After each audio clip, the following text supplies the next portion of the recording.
Conectados com a EBD com o professor Luiz Belo. Graça e paz, queridos irmãos, queridas irmãs. Mais uma vez estamos aqui agradecidos a Deus. Seja muito bem-vindo, seja muito bem-vinda a mais uma aula da nossa tão querida e amada Escola Bíblica Dominical. Amém? E hoje, com a ajuda de Deus, nós estudaremos a lição de número 8, para o dia 24 de maio de 2020, edificados sobre o fundamento dos apóstolos e dos profetas. Amém? Só repetindo mais uma vez, o título da nossa lição, edificados sobre o fundamento dos apóstolos e dos profetas. O nosso texto áureo encontra-se na Epístola de Paulo aos Efésios, capítulo 2, versículo de número 20. Efésios 2, 20, assim está escrito: edificados sobre o fundamento dos apóstolos e dos profetas, de que Jesus Cristo é a principal pedra da esquina. Repetindo, edificados sobre o fundamento dos apóstolos e dos profetas, de que Jesus Cristo é a principal pedra da esquina. A nossa verdade prática nos diz o seguinte: Jesus Cristo é a pedra basilar da igreja, que está edificada por meio dos ensinamentos dos apóstolos e dos testemunhos dos profetas. Repetindo mais uma vez a nossa verdade prática, Jesus Cristo é a pedra basilar da igreja, que está edificada por meio dos ensinamentos dos apóstolos e do testemunho dos profetas.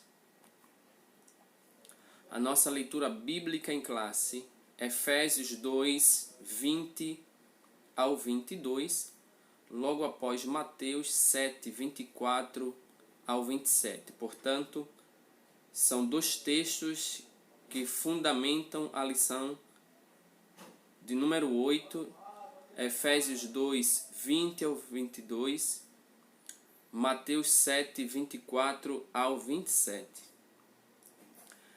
Efésios 2, 20 está escrito: edificados sobre o fundamento dos apóstolos e dos profetas, de que Jesus Cristo é a principal pedra da esquina, no qual todo o edifício bem ajustado cresce para templo santo no Senhor, no qual também vós juntamente sois edificados para a morada de Deus no Espírito.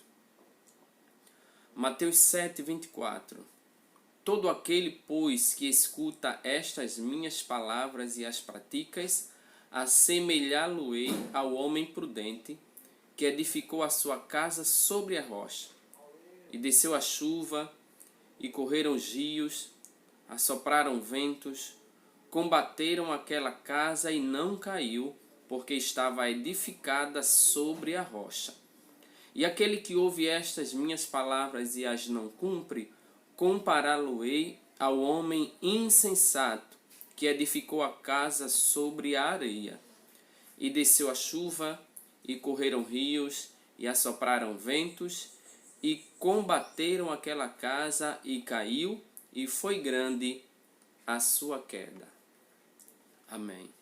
Portanto, baseando-nos nisto, nós estaremos falando ou abordando todo o contexto da nossa lição que estaremos iniciando agora. Na verdade, todos nós temos plena convicção, plena ciência, que por meio da reconciliação efetivada na cruz, Cristo formou a sua igreja. O apóstolo Paulo compara a sua igreja com um edifício em construção. Repetindo, o apóstolo Paulo compara a sua igreja com um edifício em construção. A pedra angular dessa edificação, na verdade, é Cristo, mas além de ser a pedra angular da edificação, nós precisamos atentar também que esta edificação também apresenta um fundamento. E qual é o fundamento? O fundamento desta edificação é a doutrina dos apóstolos e o testemunho dos profetas. Assim, ao propósito divino de que sejamos o templo santo do Senhor, a morada do Altíssimo, conforme o próprio apóstolo Paulo fala. Nesta lição, com a ajuda de Deus, estudaremos cada um desses aspectos agora abordado. O comentarista, por sua vez, ele vem falando desta edificação, deste fundamento, falando sobre tudo isso, trazendo ou se fazendo valer da linguagem figurada que o apóstolo Paulo também usa. Afinal de contas, ele quer alcançar o entendimento tanto de gentios e judeus. E no contexto da época, falar sobre santuário, sobre templo, os judeus tinham plenos conhecimentos disto, afinal de contas, desde a peregrinação no deserto, eles vêm com a ideia de santuário, começando pelo tabernáculo, passando pelo templo de Salomão e assim sucessivamente. Os gentios, por sua vez, que moravam na cidade de Éfeso, também tinham propriedade para falar sobre isso, afinal de contas, lá estava uma das 7 maravilhas do mundo de então, que era o templo de Diana, muito apreciado por eles. E Paulo já vem trazendo este assunto, fazendo uma abordagem, atingindo a mente deles ou alcançando a mente deles através de um ponto que lhes era comum. Logo, ele vem falando sobre um edifício espiritual, não mais o templo venerado, não mais o templo respeitado pelos judeus, não mais o templo idolatrado pelos efésios, pelos gentios, templos físicos, diga-se de passagem. O apóstolo Paulo vai trazer agora uma perspectiva de uma edificação espiritual. Quando ele vem falando de edificação espiritual, volto a falar, ele vai tentar alcançar, falando de imediato do templo judeu. O templo em Jerusalém, inclusive, era o símbolo do exclusivismo de Israel como povo de Deus. Se não vejamos, primeiro livro dos Reis, capítulo de número 8, primeiro livro dos Reis, capítulo de número 8, versículos 16 ao 20. Primeiro livro dos Reis, capítulo 8, versículos 16 ao 20. Olha o que está escrito.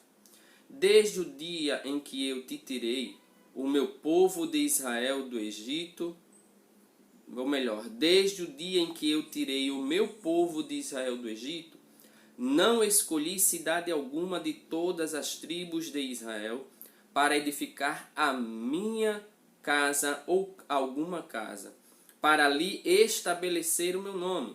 Porém, escolhi a Davi para que governasse sobre o meu povo de Israel. Também Davi, meu pai, propusera em seu coração o edificar a casa ao nome do Senhor, o Deus de Israel. Porém o Senhor disse a Davi, meu pai, porquanto propuseste no teu coração o edificar casa ao meu nome, bem fizeste em o propor no teu coração.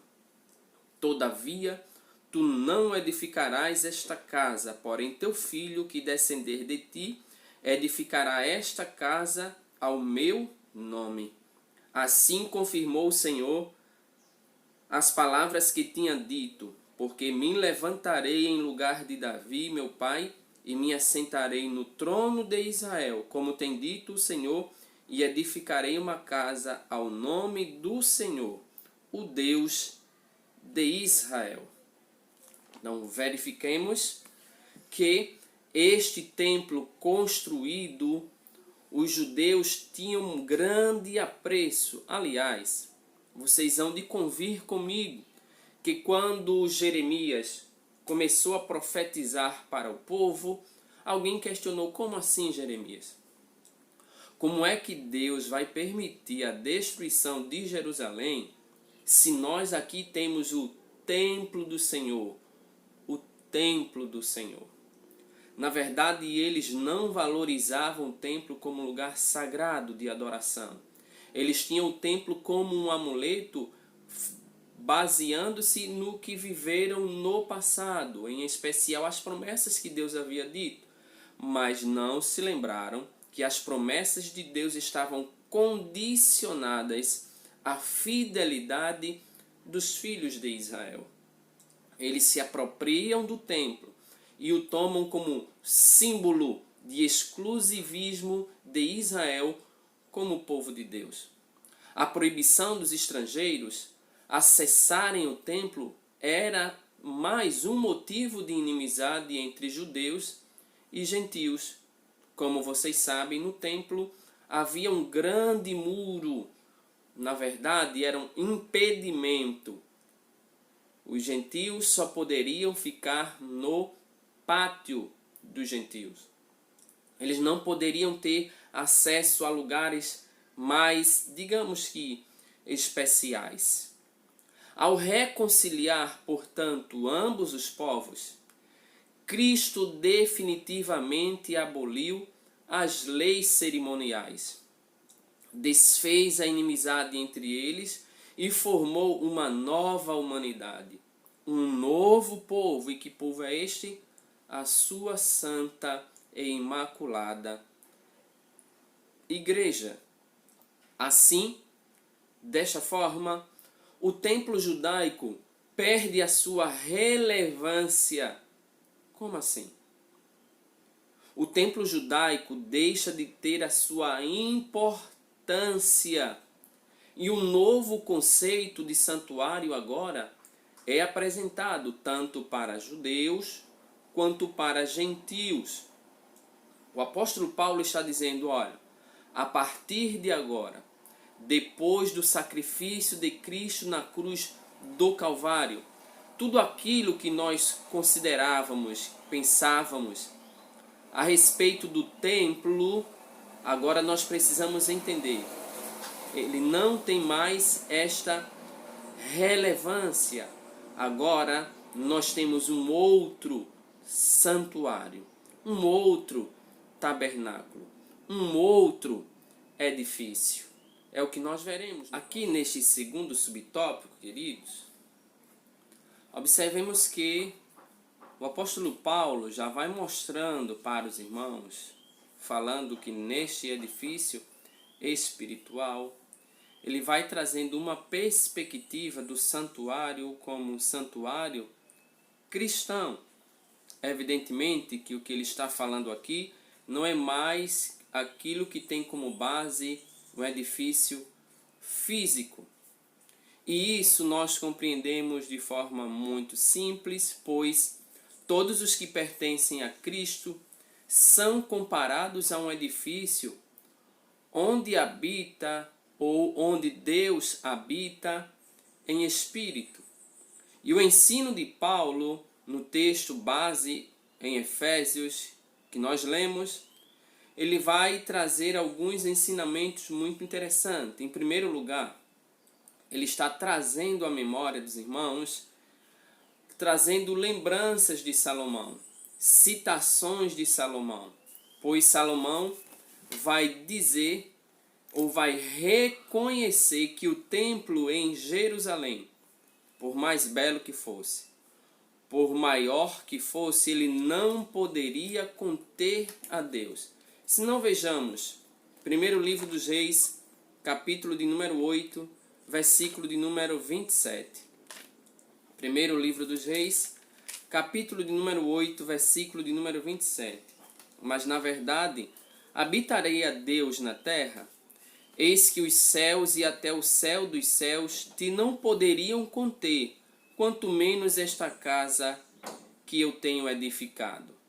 Com isto, Salomão simplesmente está reconhecendo a grandeza absoluta do Deus de Israel, o nosso Deus. Em segundo lugar, Paulo reafirma a instrução de Estevão, que diz: o Altíssimo não habita em templos feitos por mãos de homens. Atos capítulo 7, versículo 48. Portanto, os crentes, judeus e gentios, a partir do sacrifício de Cristo na cruz do Calvário, tornaram-se o templo onde o Espírito de Deus habita. Confira comigo a primeira carta de Paulo aos Coríntios, capítulo 3, versículo de número 16. 1 Coríntios, capítulo 3, versículo de número 16. O apóstolo Paulo, mais uma vez inspirado por Deus, ele vai dizer: não sabeis vós que sois o templo de Deus e que o Espírito de Deus habita em vós? Ele também, neste ensinamento, nós vamos aprender, conforme disse o apóstolo Pedro, que os cristãos agora, judeus e gentios convertidos a Cristo, são pedras vivas em um edifício espiritual. Distantes de Deus, nós estávamos mergulhados nos pecados, nos nossos delitos. Portanto, como nós já vimos em lições anteriores, nós estávamos mortos. Mas agora nós somos pedras vivas. Nós integramos a edificação espiritual, a igreja de Deus. Na sequência, o apóstolo Paulo também vai ensinar aos irmãos algo muito interessante, porque ele vai falar sobre a pedra angular. Todo edifício precisa de uma pedra. No tempo antigo, ou nas construções antigas, a pedra angular era a primeira a ser assentada na esquina do edifício, formando um ângulo reto entre duas paredes. Com qual finalidade? É simples. Porque a partir dessa pedra eram definidas as colocações das outras pedras, alinhando toda a construção. Ela era posta no canto do prédio, e aqui é interessante nós destacarmos a função ou as funções de uma pedra angular. A pedra angular, ela era posta no canto, num ângulo, para sustentar, em primeiro lugar, sustentar o alicerce. Segundo lugar, firmar e unir toda a estrutura e, por fim, manter as paredes em linha certa ou linha reta. Para que se tenha uma ideia dessa dimensão, em uma das escavações no local do templo em Jerusalém foi encontrado um monólito com cerca de 12 metros de comprimento. Uma grande pedra utilizada na fundação do templo. Uma pedra chamada angular. E mais uma vez, não é demais repetir que esta pedra ela tinha como função sustentar o alicerce, firmar e unir toda a estrutura, guarde essas informações, e manter as paredes em linha certa. E qual é o significado, qual é a importância de tudo isso? Nós veremos daqui a pouco. Repetindo, a pedra angular, ela tinha como função sustentar, firmar e unir toda a construção, toda a edificação e manter as paredes alinhadas em linha reta. Por que isso é importante? Porque nós veremos agora que Cristo, ele é a pedra principal. A pedra angular nada mais era que a pedra principal da edificação. E a identificação de Cristo como a pedra angular, ela remonta à profecia messiânica em que a pedra rejeitada tornou-se cabeça de esquina. Confira comigo Salmo 118, versículo 22. Salmo 118, versículo de número 22. O que é que a Bíblia, o que é que o salmista fala para nós sobre esta pedra rejeitada? Salmo 118, versículo de número 22. Assim está escrito: a pedra que os edificadores rejeitaram tornou-se cabeça de esquina. Ele mesmo, Cristo, afirmou ser a cabeça da esquina. Marcos, capítulo 12, versículo de número 10. Confira comigo. Marcos, capítulo de número 12, versículo de número 10. O que é que o próprio Jesus vem falando sobre esta pedra rejeitada? 12, 10. Ainda não lestes esta escritura? A pedra que os edificadores rejeitaram, esta foi posta por cabeça de esquina. Neste sentido, assim como os apóstolos também testificaram ser Cristo a pedra principal, nós temos uma profecia messiânica. Nós temos o próprio Cristo afirmando-se esta pedra de esquina, e nós temos também os próprios apóstolos testificando que Cristo é a pedra principal. Atos capítulo 4, versículo de número 11. Confira comigo, Atos capítulo 4, versículo de número 11. Ele é a pedra que foi rejeitada por vós, os edificadores, a qual foi posta por cabeça de esquina. Primeira epístola de Pedro, capítulo 2. Primeira epístola do apóstolo Pedro, capítulo de número 2, versículo de número 7. Assim está escrito: e assim para vós, os que credes, é preciosa, mas para os rebeldes, a pedra que os edificadores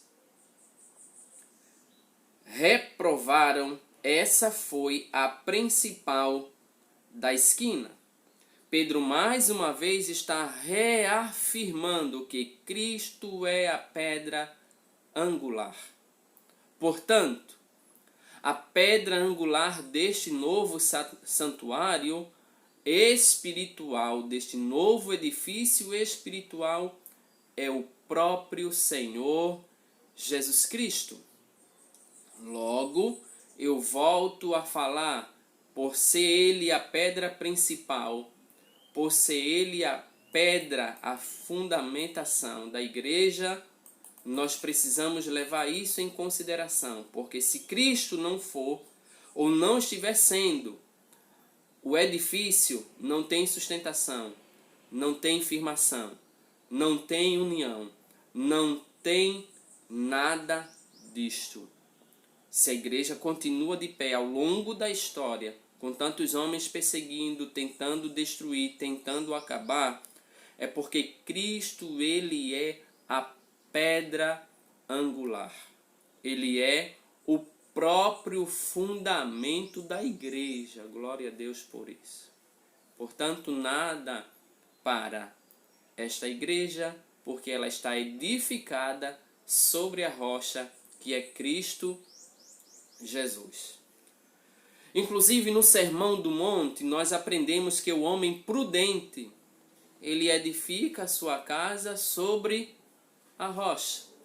É o próprio Jesus quem vai passar este ensinamento para os seus discípulos sobre a necessidade de fundamentar ou de construir ou de edificarmos a nossa casa sobre a rocha.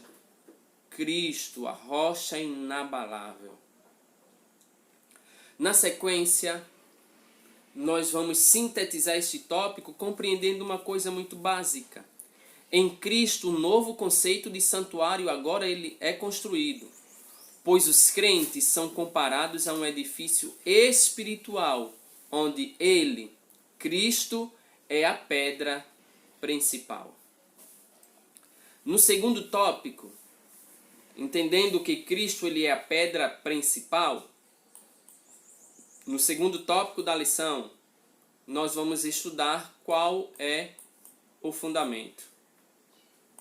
Ele é a pedra principal, mas também ele é o fundamento.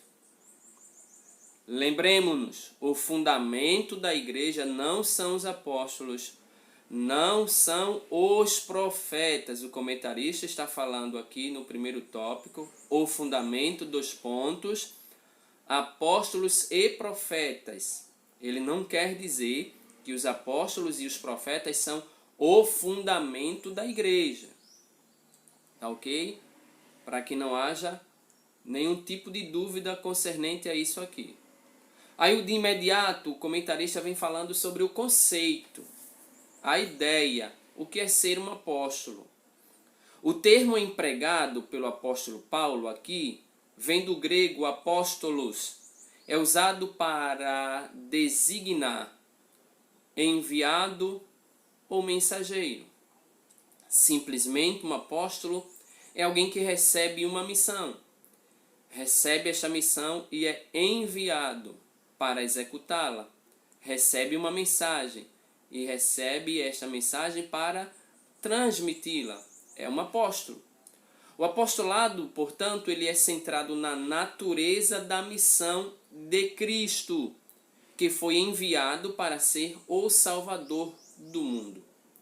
Nos evangelhos, Mateus, Marcos e Lucas, os chamados evangelhos sinóticos, eles usam o termo quando se referem aos 12 apóstolos escolhidos por Jesus. Isso é citado em Mateus 10, 2 ao 5, Marcos 6, 30 e Lucas 6, 13. Os apóstolos, por sua vez, foram testemunhas oculares do ministério, morte e ressurreição do Senhor Jesus Cristo. Assim, Paulo também foi chamado pelo próprio Senhor para ser apóstolo. 1 Coríntios, capítulo 15, versículos 8 e 9. Romanos 8 e 1. Aos apóstolos foi confiado o ministério da palavra. Quando eles recebem este ministério confiado pelo próprio Senhor da igreja, eles recebem para executá-lo para a glória de Deus com o compromisso de instruírem, ensinarem a igreja. Se não, vejamos Atos 6, 2 ao 4. Atos, capítulo de número 6, versículos 2 ao 4. Olha o que o texto vai dizer. E os 12, convocando a multidão dos discípulos, disseram: não é razoável que nós deixemos a palavra de Deus e sirvamos as mesas. Escolhei, pois, irmãos dentre vós, 7 varões de boa reputação, cheios do Espírito Santo e de sabedoria, aos quais constituamos sobre este importante negócio. Mas nós, palavras dos apóstolos, perseveraremos na oração e no ministério da palavra. Eles entendiam que precisavam desenvolver com afinco o ministério que receberam de Deus. A missão que lhes foi dada foi para instruírem a igreja a fim de que esta crescesse na presença do Senhor, edificada sobre a palavra. Na sequência, o comentarista vem falando sobre a doutrina dos apóstolos.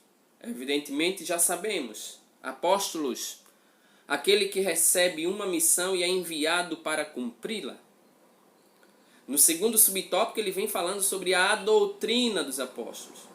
Embora não se possa desassociar das pessoas o ofício que ocupavam, o que constitui, presta atenção, o que constitui o fundamento da igreja não são os apóstolos em si. Porque se nós tirarmos, a bem da verdade é essa, que se nós tirarmos Pedro, Tiago, João, dentre os outros, ou inclusive os outros apóstolos, e colocássemos outras pessoas certamente escolhidas pelo próprio Cristo, a igreja continuaria sendo igreja, invencível. Mas, se nós tirarmos a doutrina, as coisas mudariam. Porque o fundamento da igreja não são os apóstolos em si, mas a doutrina que eles ensinavam. E qual era a doutrina que eles ensinavam? Não eram filosofias humanas, não eram fábulas, não eram pensamentos meramente humanos, não. Os ensinamentos dos apóstolos eram as sagradas escrituras. Confiram comigo Atos capítulo 2, versículo 42. Atos 2, versículo 42. Primeira parte do versículo, como está escrito: e perseveravam na doutrina dos apóstolos.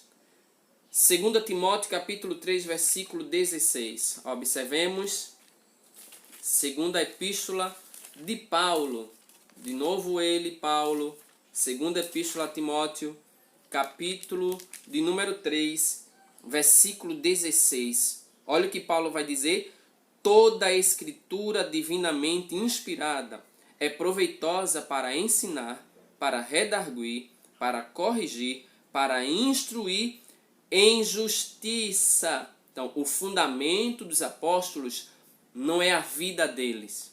O fundamento dos apóstolos aqui é nada mais, nada menos que a palavra de Deus. Inerrante, infalível, imutável, e guardem isso, inegociável, a palavra de Deus. Os apóstolos, por sua vez, receberam a doutrina diretamente de Cristo. Por isso que o fundamento é a doutrina dos apóstolos. Eles receberam esta doutrina diretamente de Cristo. Confiram comigo Romanos capítulo 6, versículo de número 17. Romanos capítulo 6, versículo de número 17. Mas graças a Deus, que tendo sido servos do pecado, obedecestes de coração a forma de doutrina a que fostes entregues. Amém? 1 Timóteo 1:3. 1 Timóteo capítulo 1, versículo 3. Olha o que Paulo vai dizer: dou graças a Deus, a quem desde os meus antepassados sirvo com uma consciência pura, porque sem cessar faço memória de ti. Não, perdão. 1 Timóteo. Aqui é 2 Timóteo, capítulo 1, versículo 3. Como te roguei, quando parti para Macedônia, que ficasses em Éfeso, para advertires a alguns que não ensinem outra doutrina ou outro ensinamento. O fundamento da igreja, repito, é a palavra de Deus. Portanto, assim como não se pode mexer na pedra angular de uma construção, de um edifício, depois de colocado o alicerce, se fizermos isto, se tirarmos esta pedra, nós comprometeremos toda a edificação. Portanto, não se pode mexer na pedra angular depois de colocado o alicerce. Igualmente, o fundamento da igreja não pode ser violado. Repetindo, a palavra que é o fundamento da igreja não pode ser violada. não pode ser negociada, não pode ser rejeitada, não pode. Ela é o fundamento. Acerca disso, inclusive, o Senhor Jesus asseverou: as minhas palavras não hão de passar. Lembra? Passarão os céus e a terra, mas as minhas palavras, disse Jesus, não hão de passar. Na sequência, o comentarista também vem falando sobre o testemunho dos profetas. A palavra grega nesse contexto aqui, profeta, significa proclamador e intérprete da revelação divina. A ordem da frase em Efésios 2:20, apóstolos e profetas, indica tratar-se dos profetas da igreja e não dos profetas do Antigo Testamento. Mais adiante, Paulo assegura que a compreensão do mistério que no passado estivera oculto, de que os gentios tinham igual posição no corpo de Cristo e eram participantes da promessa, foi revelado pelo Espírito aos profetas no Novo Testamento. Vamos conferir comigo? Efésios 3. Efésios 3, 4 ao 6.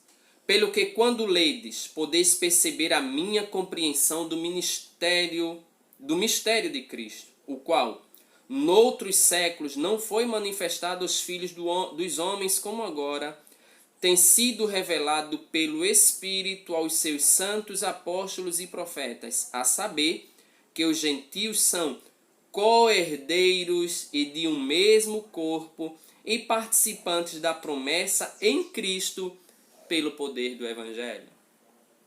Aleluia! Então, aqui o Espírito Santo traz à luz, através desta revelação aos profetas do Novo Testamento, que os herdeiros também são co-herdeiros. Eles são participantes das bênçãos, das heranças, das glórias da igreja. Assim, os profetas do Novo Testamento, neotestamentários, que falaram inspirado pelo Espírito Santo, eles perfazem, eles concluem, eles afirmam, eles confirmam que o alicerce da igreja é Cristo. Sintetizando este tópico, para nós passarmos para o último, a igreja está edificada sobre a pedra angular, que é o próprio Cristo. O seu fundamento é a doutrina dos apóstolos e o testemunho dos profetas. E aqui nós chegamos no terceiro e último tópico desta lição. Repetindo, aqui nós chegamos no terceiro e último tópico da lição. Edificados para morada de Deus. Paulo faz questão de ensinar isso aos cristãos, aos gentios, à igreja. Quando Cristo edifica esta igreja, edifica este povo, ele edifica para uma finalidade, com um propósito. Que finalidade é essa? Para a morada de Deus. E Deus, por ser absoluto, grande, perfeito e etc., Ele está preocupado em estruturar, em edificar um edifício bem ajustado. A expressão aqui, todo edifício bem ajustado cresce, indica, na verdade, um processo contínuo de desenvolvimento dos crentes. Vamos ler comigo? Efésios 2, 21. No qual todo edifício bem ajustado cresce para templo santo do Senhor. Assim como todas as partes do edifício precisam estar harmônicas, O crescimento da igreja também depende de tudo ser bem ajustado. Ajustado a quê? Na verdade, não é ajustado a quê? É ajustado a quem? Ajustado à pedra. Lembra lá? A pedra angular. A pedra de esquina. A pedra principal. Porque é esta pedra angular que sustenta, que alinha, é a pedra principal. Por isso que a igreja precisa estar ajustada, alinhada à pedra principal, Cristo. Confiram comigo Romanos capítulo 4, capítulo 14, versículo de número 15. Romanos 14, 15 e 16, na verdade. Mas se por causa... Romanos 14, 15 e 16. Mas se por causa da comida se contrista teu irmão, já não andas conforme o amor. Não destruas... Já não andas conforme o amor. Não destruas por causa da tua comida aquele por quem Cristo morreu. Não seja, pois, blasfemado o vosso bem. Precisa estar ajustado, ligado, conectado. 2 Coríntios capítulo 13, versículo de número 11. 2 Coríntios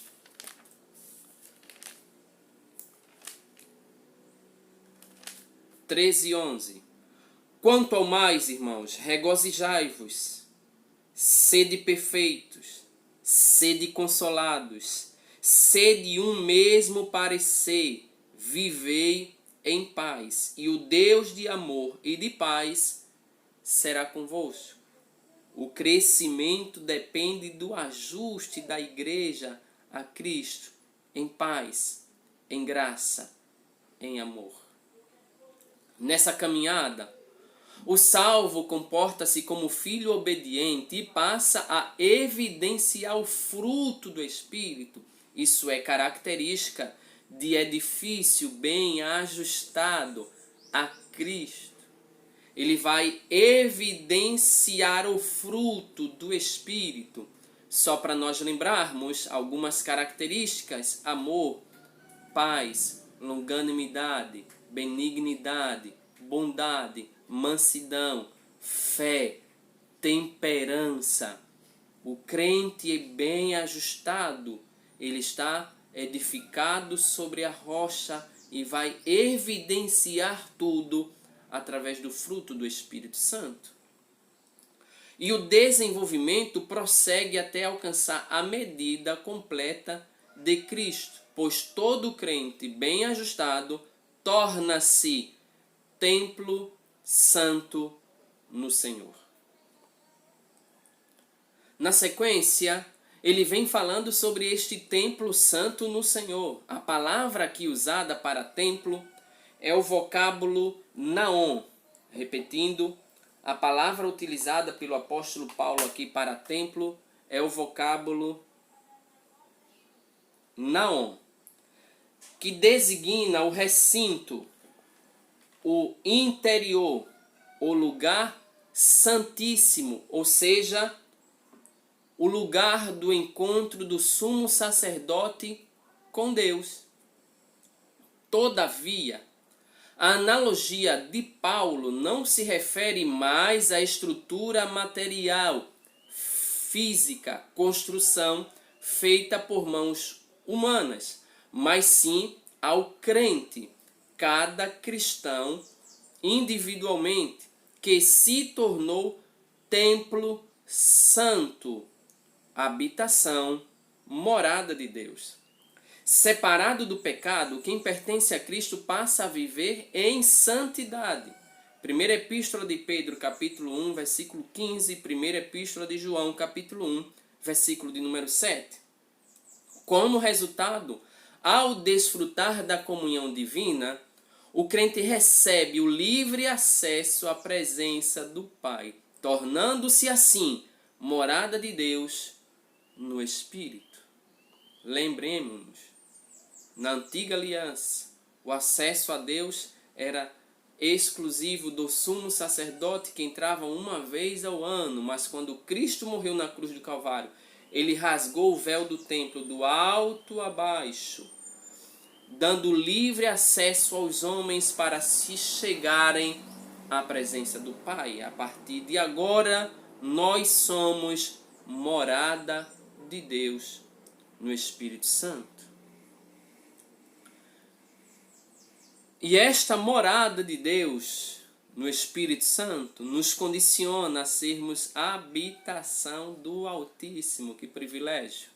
No Antigo Testamento, a expressão morada de Deus fazia alusão apenas ao tabernáculo, depois ao templo israelita, indicava lugar de habitação permanente de comunhão íntima. Como já vimos, o crente tornou-se templo santo no Senhor, morada de Deus, lugar de habitação permanente de comunhão íntima.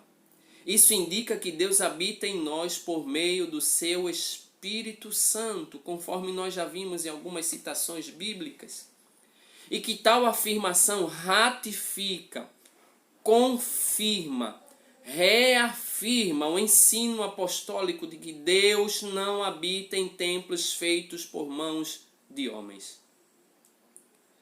Ele mora, ele habita individualmente dentro de cada cristão, bem como no corpo inteiro de crentes, que é o corpo de Cristo, a igreja agora sem divisão, sem exclusão, formada por judeus e gentios. Portanto, meus irmãos, Deus habita na vida daquele que, edificado em Cristo, torna-se templo santo do Senhor. E para concluirmos, a comparação feita pelo apóstolo Paulo da igreja como edifício em construção indica que estamos em processo de aperfeiçoamento, até que todos cheguemos à unidade da fé. A pedra angular, que é o próprio Cristo, não pode ser substituída, e a doutrina dos apóstolos e o testemunho dos profetas não podem ser revogados. Que Deus te abençoe, que Deus nos abençoe.